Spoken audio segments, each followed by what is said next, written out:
Никола, отново сме в ефир в пореден кратък епизод на нашия подкаст на Витошарите, посветен на геотермия.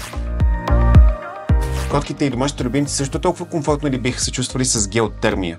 Този проект, нещата са реализирани с решени с подово отопление и конвектори, което доставя максимален комфорт на потребителите или на хората, които живеят в тези жилища, така че да не се притесняват от средата, която искат да постигнат.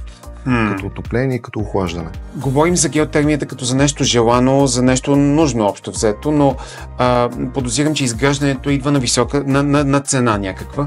Заслужава ли си инвестицията? В случая инвестицията поема инвеститора и я вкарва в своята сметка за инвестиционната си цел, нали, за да реализира този проект. Това не се плаща от крайния потребител, а съответно от инвеститора.